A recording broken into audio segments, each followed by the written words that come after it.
Oh, elles sont magnifiques. Alors c'est comme un soufflé, hein, ça n'attend pas. Il faut les servir très soufflés comme ça. Ceci n'est pas un soufflé mais une quenelle. À Lyon, c'est une tradition depuis des générations et c'est comme ça qu'on la mange. C'est la façon traditionnelle de manger la quenelle à Lyon avec la sauce Nantua et la quenelle brochet soufflée, comme ça. Traditionnelle ou nouvelle génération, la quenelle fait son grand retour dans nos assiettes. Oubliez le plat de cantine qui colle à l'estomac.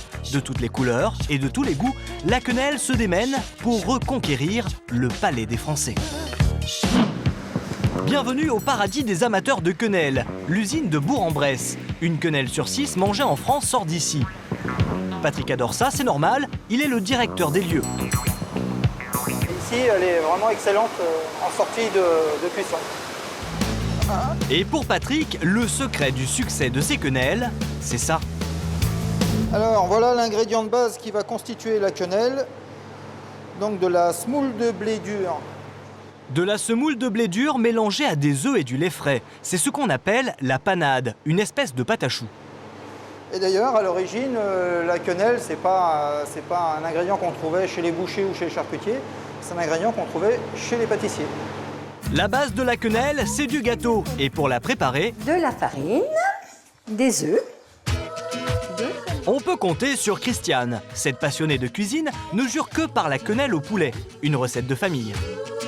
C'était le plus souvent du poulet parce que la volaille venait de la basse-cour.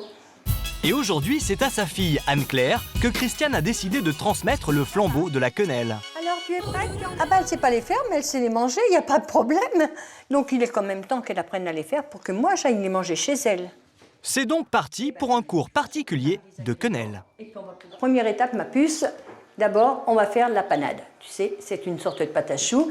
Première étape, la fameuse panade. 20 ml de lait, 15 g de beurre et de la farine que Christiane préfère à la semoule de blé. 60 g, pas une cuillère de plus. C'est un peu bizarre, c'est peu, non? C'est peut-être peu, mais c'est suffisant pour ne pas que tes quenelles, elles aient le goût de farine. Comme ça va bouillir, je vais jeter ma farine en pluie dedans. Voilà, tu vois, je jette. Et là, on y va. Ajoutez ensuite 2 jaunes d'œufs, bien mélangés, la panade est prête. C'est au tour du poulet de passer à la casserole ou plutôt au mixeur. Ajoutez les 2 blancs d'œufs restants et bien sûr... un peu de sel, un peu de poivre et là... Et la banane. Et la panade. La panade dans le mixeur avec le poulet. Et voilà, la pâte est prête. Elle va devoir reposer une douzaine d'heures, le temps que ça prenne bien. 12 heures plus tard, ça donne ça. Place au moulage traditionnel à la cuillère. Regardez bien comment fait Christiane. Donc tu prends une cuillère de pâte, tu prends l'autre pour décoller par en dessous, tu tournes et ensuite on fait tomber dans la casserole pour pocher. Une dizaine de minutes plus tard, les quenelles remontent à la surface. C'est cuit.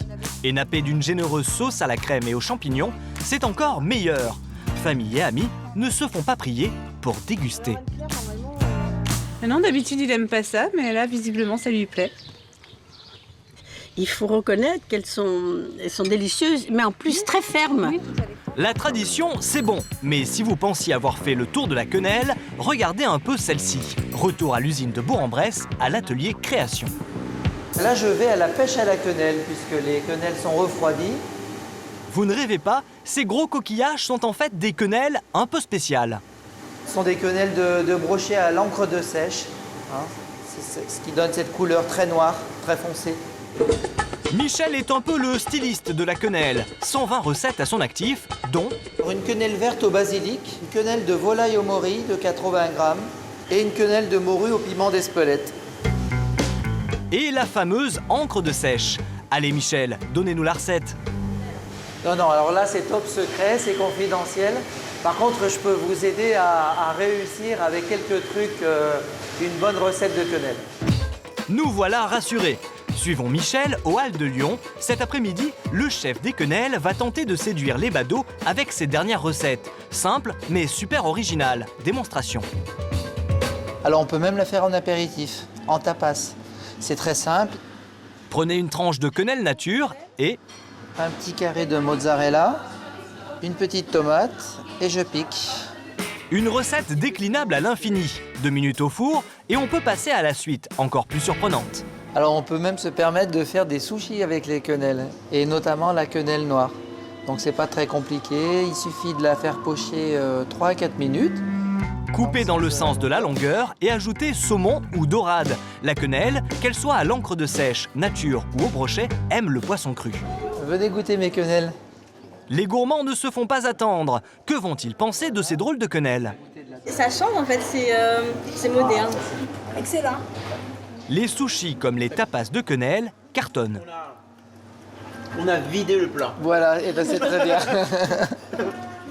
La quenelle est parfaite pour remplacer le pain ou le riz. C'est normal, c'est un féculent. Michel l'aime aussi traditionnel, baigné dans sa sauce, mais pour une bonne digestion. Évitez de servir les quenelles avec un autre féculent comme le riz. Alors je sais que ça se fait quelquefois. Moi j'aime bien accompagner ça avec des épinards en branche par exemple. Et si après ça vous avez encore un petit creux, Michel propose une dernière recette à ses quelques passants. Ils ne vont pas être déçus. Je vais vous préparer une petite recette très simple et surtout très rapide. Mais que fait Michel? Il ne sucre pas les fraises, mais ses petites quenelles nature. Bizarre. Le fait que ce soit des quenelles salées au Oui. départ, Oui. après donc le mélange sucre s'accommode bien. ça. Alors tout à fait, au contraire, le sel est un exhausteur de goût. Donc ça fait ressortir les saveurs sucrées. Juste revenu quelques minutes dans le beurre et le sucre, voilà un goûter caramélisé ultra simple. Michel pousse le vice en accompagnant cette douceur d'une crème au chocolat. Moi qui aime pas la quenelle à la base, ça c'est super bon. Ouais, d'accord. Avec le petit goût de sucre. Ah, c'est trop bon. Vous l'avez compris, en matière de quenelle, il y en a pour tous les goûts. La quenelle n'a donc pas fini de faire parler d'elle.